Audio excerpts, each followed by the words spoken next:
As a consumer, as a gamer, and most importantly of all, as an ardent, sparkly, low IQ, slop mouth breeding eater, I obviously enjoy nothing more than everything that I love being destroyed by absolutely unfiltered greed that makes literally still no sense to 99.9% of the population, except a couple of tech bros who think that it probably needs a price tag on it, and it's the second time in the day to redesign trains into something worse than we already have. Yes, I absolutely obviously love AI and all that it means for gaming, PCs, and, the common person. I absolutely love it. And you know what I love even more? The fact that no one knows what the hell AI is supposed to do.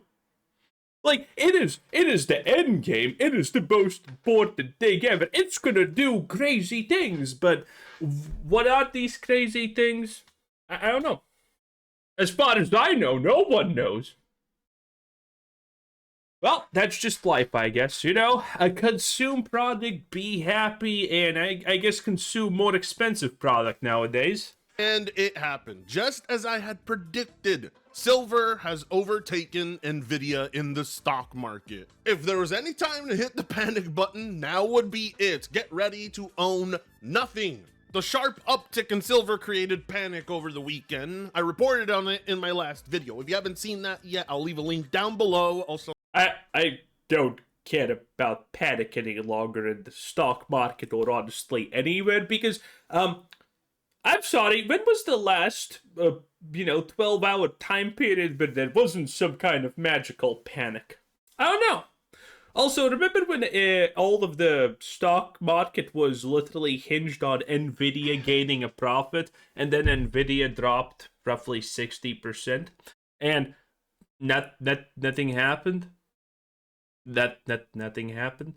No, it's actually not 60%, but it's a lot. There's a bit of a face reveal there. But like I said, the sharp uptick in silver caused panic. So much so, even Elon Musk had to speak out on it in this tweet. Yes. You know what's even more in demand than silver? Fucking copper, gold, platinum. All of these things. All of them. And it has been like that forever.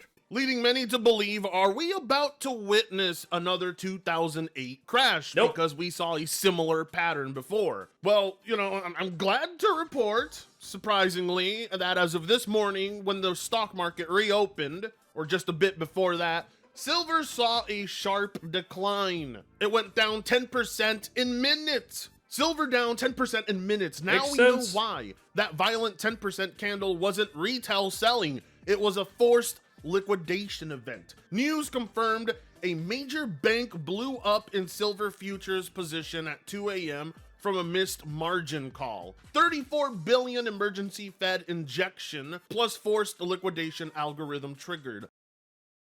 You gotta love banks. It's literally just a casino that has for some reason full government protection. Man, which was the country when they figured out the solution for this, by the way? I don't remember. Was it Switzerland? It wasn't Sweden. Sweden doesn't do anything useful ever. Was it Denmark? The Danish are not real, by the way. But one of those places, had this situation where bankers were, as always, unreasonable with other people's money because fucking reasons. And then they lost it all. And you know what that country did? They put them all in jail. They literally put them in life sentences.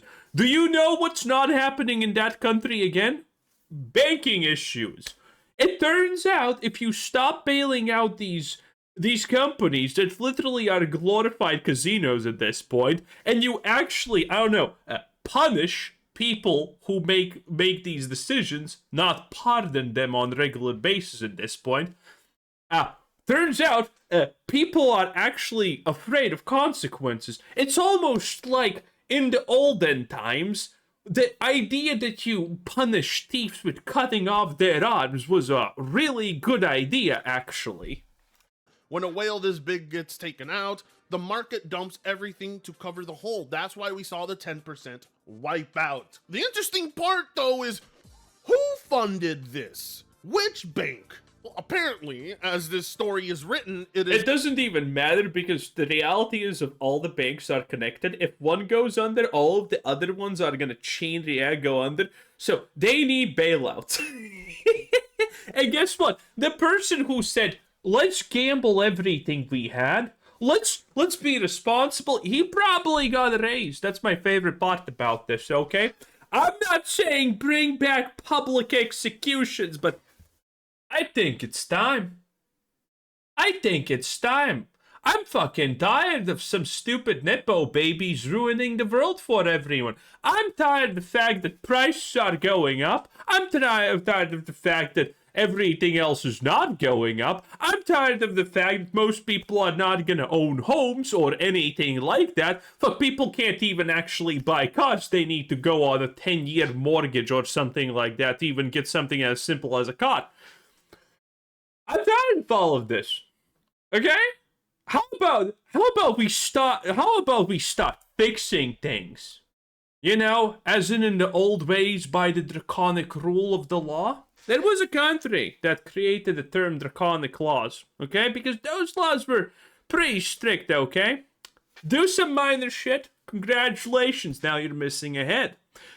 Pretty draconic, true, but extremely effective. 11:01 a.m. Eastern U.S. time on Sunday, December 28th, reports have been coming in claiming a systemically important bank, a major player in silver futures, failed to pay its margin call by 2 a.m. and was liquidated by the futures exchange at 2:47 a.m. Eastern time. The reports are concealing the name of the bank, but it is confirmed that overnight the Federal Reserve was forced to pump another $34 billion into the banking system through its emergency overnight repo facility. This $34 billion is on top of the $17 billion which had to be pumped in 2 days ago on Friday morning. So it was all manipulation of the stock market. You can breathe a sigh of relief. Oh, no. You misunderstand. This was not manipulation of anything. This was pure ineptitude at its finest, okay? This was not manipulation of anything. This was pure and utter incompetence, okay? Or you can panic if you bought silver. Not much of a panic though, since silver will... Okay, listen, I know people in high financial sectors, literally in companies that have, 3,000 plus employees and shit like that. The reality is, a lot of people working there in high positions don't actually understand how the world functions when it comes to finance. And I'm not even claiming that I do. I know a lot of financial stuff, but I don't also know how the world works. And if you think you fucking do, you're wrong. If you knew how all of this stuff actually functions, you would be making $200K in some kind of Morgan and Chase and calculating risk for toothpick. Okay? Not watching this video. You would be making 1 or 2 millions a year and you would not care about the peasantry stuff. Naturally keep going up, but you're not going to see another sharp uptick like that. Fortunately for us, this doesn't seem to be a sign of a major tech crisis like we had anticipated. Welcome back to the channel for Tango Plays here. We got a lot to talk about, but I mainly wanted to get the big story out of the way. I just want to say the explosion of subs on this channel is something I've never seen before. And I thought earlier this year I had hit my peak, but apparently not. Over 2,000 of you subbed. That's insane. I asked for 120. Subbed my channel. It's cool. 20,000 before like the the end video. Of the year, Thank you. You did it. Now imagine if we hit 130,000. Oh, Frit. Keep dreaming. Keep dreaming. I will. Just like a lot of companies need to continue dreaming that their own shortcomings are somebody else's doing. During what has to be the worst tech crisis we have ever seen in our lifetime and the sharpest uptick in subscription pricing, Steam is being accused of being a monopoly. Steam is supposed to be the bad guy, while we're dealing with companies who don't even want you to own your hardware or your games. If you don't know what I'm talking about, have a read. Valve's Steam holds a monopoly on the PC games market, say 72% of industry executives surveyed. Yeah, first of all, this survey literally means nothing. Of the 306 people questioned, 77% came from a studio with 50 plus employees. Are we being serious right now? Look, I understand that the research was done back in November, but you fast forward. Dude, I literally couldn't believe absolutely not a single piece of research ever made in the last 30 years, okay? I don't even know what to do at this point. You can't believe anything. To December. Unless you can see the source data, literally what they asked, who they interviewed, what did they count, what did they ignore, what were the circumstances, what was the time of year, was it raining or not. You can't believe any survey now, not survey, but any research at all. And this has aged terribly. Developers right now are dealing with companies who have no problem littering their store page with AI and not even fucking telling you it's AI. The funniest part is that the majority of these developers surveyed are AAA game developers. You know, the type who are willing to publish their game just about anywhere. Any type of bag they can secure for their game, they'll take. They'll publish on Epic Games Store, Steam, GOG, PS Store, the Xbox Store, the Windows Store. They'll sell anywhere. And you want to know why they'll sell anywhere? Because they can do that. Why can they do that? Because Steam doesn't have a fucking monopoly. There's this misconception that because Steam is the biggest digital platform that dwarfs all the other ones, they are a monopoly, but they didn't get there purchasing and buying up every single other company. Valve got there because they were just the first to start in the race. And unfortunately for them... Wait, that's actually not true. Valve was not the first to start in the race. When Valve started, there was competition. I know there was. I can't actually name it, but there was. Valve started as a minor player in this competition because I know a bit about the lawsuit. And one of the reasons why, one of the best pieces of evidence why Steam is not a monopoly is the fact that when they started, they were nothing. They were below everyone, and they charged the same price that they charge now. So if they are a monopoly, they're doing a really bad job consolidating their power and pushing everyone out of the market and, you know, establishing unfair rules because they know that they are a monopoly. Which is kind of insane, honestly. Steam is the good guys. Listen, 3 years, 4 years, 5 years ago, and whenever, I didn't like Steam that much because they really didn't do anything. They did not innovate. They did not do anything. They just kind of existed. And nowadays, I am thankful that Steam just keeps on existing and doesn't do anything, honestly. Gabe's tried and through a strategy of just do nothing and wait until the opposition shoots them in themselves in the foot. Works perfectly, not gonna lie. Look at Amazon Games. We at Amazon Games tried to challenge Steam's dominance. No one even knew you exist. Like, who the hell are you? It's like payment processors being like, oh, we can't have you selling these games because that obviously tarnishes our images. Most people don't know payment processors are a real thing. No one buys groceries and thinks, oh man, I'm buying this because of MasterCard.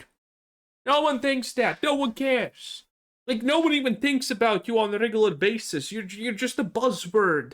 People need to remind you. People need to be reminded you exist, honestly.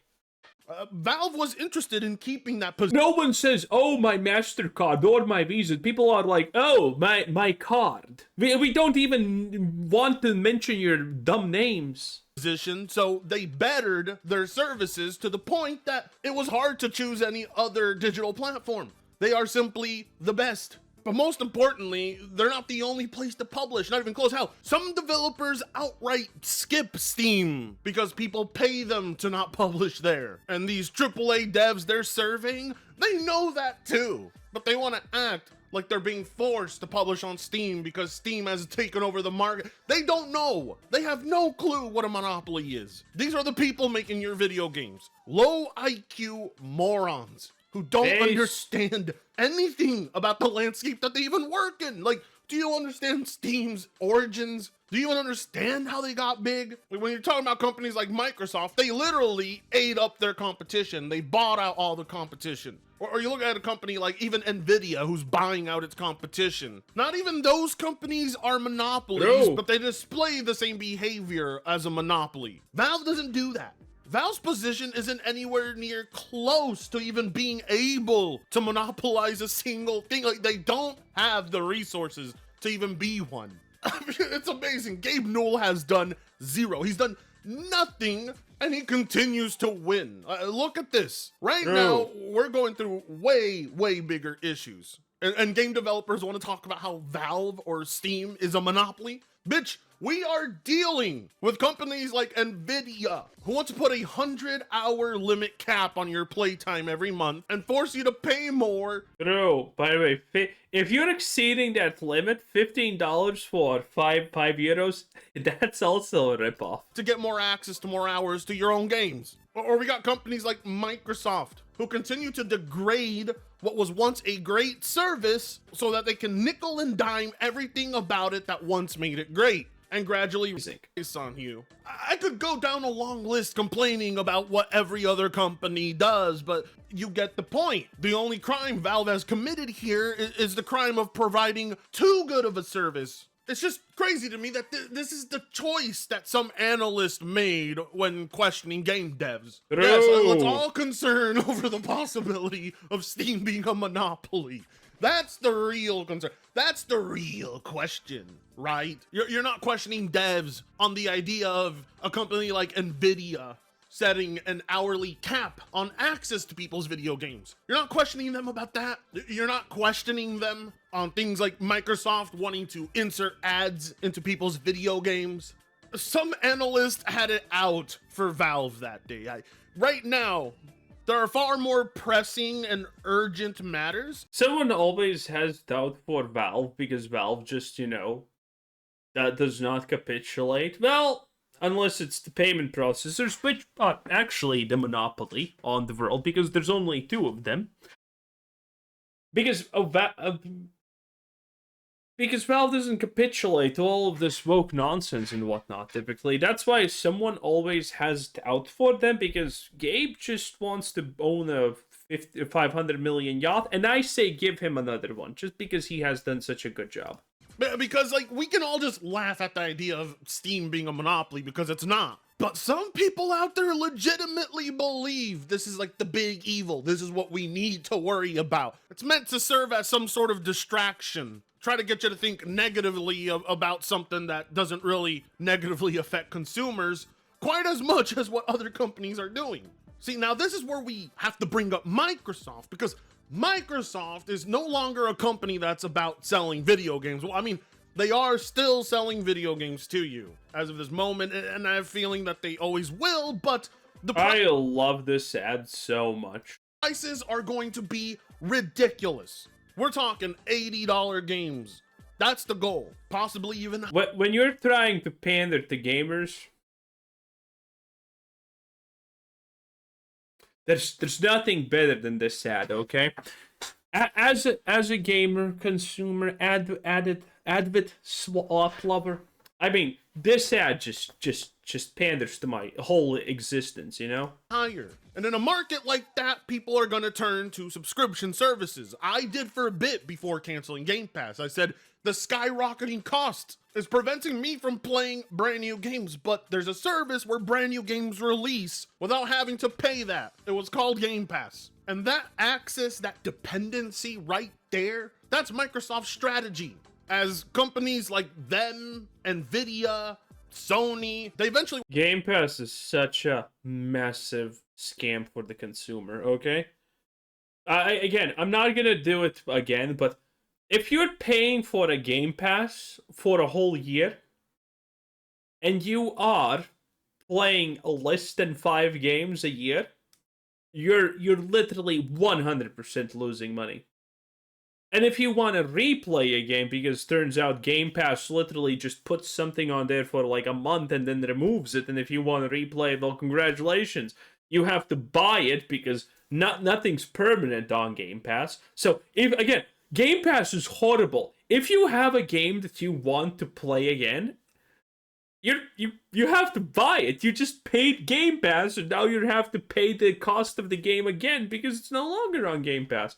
And again, that's just a 1/10 of the things that are bad about Game Pass for consumers. It's great. It's great. Want to shift to an all streaming future where the goal is to sell you access to your video games, not sell you the games. Because in a market like that, they reap all the benefits, every single one. So while Steam isn't a monopoly, you sure as hell would benefit from Steam being a monopoly in that kind of market, wouldn't you? It'd be the only digital platform where you could still directly download and access your games in your own library. And I say that because that seems to continue to be Valve's direction. They are not branching off. They haven't come out to announce, hey, some streaming service for you. It's not like Microsoft with their, hey, play anywhere you want, on any device you want. You don't even have to own hardware. They want you to get comfortable with the idea because it's going to continue advancing and you're going to be living in a world where you gotta watch 5 Pepsi ads before you can continue your next Call of Duty session. And you can't do anything about it because there are no files for you to play around with because this game doesn't exist on any set of hardware. It exists on a service. And it's coming from a company like Microsoft who loves to gobble up its competition. That's a real concern. Rental services should always exist, but if we're talking about rental being the only option in the future, that would remove the need to have games on Steam for Microsoft, wouldn't it? Or a lot of other companies. A lot of other companies really want to shift hardcore into streaming so that one day Microsoft has pretty much no good games. So losing Microsoft games, you know, Xbox, the company that's literally been a meme for 10 plus years that it doesn't have games. And surprise, surprise, memes don't just magically appear out of nowhere. Well, they do, but you get the point. They can just pull the plug on actual ownership of those games. That would hurt a lot of Steam users too, because so many companies publish their games there. Microsoft, Sony, Activision, Ubisoft, EA. If the plan is to eventually all of those things sound horrible. abandon ship and leave Steam sinking with a heavy exit from a market that once depended on people buying games, you will see the complete opposite of a monopoly. It's like these people don't think it through. They don't understand what the worst possible outcomes could be. Because right now, the fact that you can even play your games offline in 2025 is a luxury so many people are taking for granted. The fact you can purchase a digital product with the freedom to... Oh, it's the Gaben Cube. ...install and uninstall it as many times as you want and play it without an online connection. Like, we are in the perfect position. It should never shift from here, but they want it to. Make no mistake about it, companies like Nvidia and companies like Microsoft, and hell, maybe even a company like Google, they would love for nothing more than to see Steam collapse so that they can then reap the benefits of selling games. Well, boys, as you know, I am a black trans woman. Canonical on this channel for two years. Don't at me, bro. I feel represented by Xbox. That's why I won't buy it. Access to morons who believe there is no difference. Who think, hey, you know, if I play a game this way or that way, it's the same shit. You know, the same type of people who are like, well, if the game's 30 FPS or 60 FPS, it don't matter. There's no difference. Yeah, that type of imbecile. They exist in the millions, and they are the reason the market will shift in that direction. Companies like Nvidia that position themselves on selling tech to gamers, or a company like Microsoft that sold tech and games to gamers, are now shifting to selling you services, while Valve continues its traditional route of selling video games and now selling hardware in the hopes of probably building a very specific niche market for themselves that we could only hope expands and grows, because I don't want to live in a world where all of this is pulled directly from me. I know we joke about it, but the way Nvidia wants to put a 100-hour limit cap once a month on access to your video games leads one to believe, hey, are we going to live in a world where every little basic feature that Steam had is now going to be considered a luxury you have to pay for? Are we going to have to start paying to hit install? Are we going to have to start paying for basic voice chat, basic webcam? Because Nintendo... I'm honestly surprised we still haven't. We were predicting this for Blizzard years ago at this point, that the Blizzard is going to ask you to pay for every step taken. has figured out a way to do that. Or cloud saves, which, Sony figured out how to do that. Like, you get my point. You see every other company nickel and dime you, while everything there that they provide is free on Steam. The only... You can tell this is real footage. You see every other company nickel and dime because it's bad gameplay. You, while everything there that they provide is free on Steam. The only thing you have to do is buy games there. And that model continues to work for them, which is why these big tech companies want Valve gone. Valve is not a team player amongst these big tech corporations. They're all in agreement with each other. Let's expand AI. Let's make hardware harder to obtain. Let's make software increasingly more expensive that people have to turn to our alternative subscription service. Then we'll really lock them in. But look at Valve over there. Well, to be fair, I think that's giving way too much credit for these companies that typically can't do anything right at all, okay? I think they're just using the fact that prices for certain things are going to go up, and that's just kind of a floodgate to potentially market this type of stuff. All online, you don't need any hardware. It's expensive, chud. How about you own nothing and be happy? Yes. Own nothing, pay more, be happy. What a time to be alive. They actually want people to own their games. Well, that gets in the way. And Valve is a target because they're the biggest digital distributor. They're not going to do this to GOG. GOG isn't on any company's radar. The future plan is one where everything has to be streamed, and chances are 90% of the games that you're going to open up and see on the page are all going to be AI, with maybe like 3 or 4 games actually being handmade by... Bro, these Microsoft ads are just the diversity hellholes, aren't they? Developers. Companies like Microsoft and Nvidia, they do multiple things at once. They don't solely focus on video games like a company like Valve does. There is no soul. They don't care. To them, an AI game is the same exact thing as a regular game. I mean, look at the way Jensen Huang talks about little human experiences. To him, it's no different if AI does something versus a human. So a store page shit like this is gonna make us miss the day when we used to complain that there's over 500 channels and nothing to watch. You know what? At least back then the content was made by human beings. Dude, it's getting so bad, honestly, so wild that we are like, maybe cable television was a better choice. As depressed and soulless as they looked on screen and how terrible it was, I think most people are going to be looking back, regretting how much they complained. It's nothing compared to a future where Chimpanzini Bananini or whatever is the next poster child of video games and icons are forgotten about because AI's popularity and takeover will make every other entertainment catastrophe feel like it was once heaven. We're no longer going to be able to, shit on shitty games made by human beings. Now, we're gonna be shitting on games made by a computer, and that's no fun. So for those who were complaining, Steam is a monopoly, not even close. But even if they were, that's a future that you might actually want, because the True based, I said this. Steam is the monopoly I kind of want to support currently, because, hey, you know what it is, what it is. Anyway, that was Tanga Place 10 out of 10. Bye!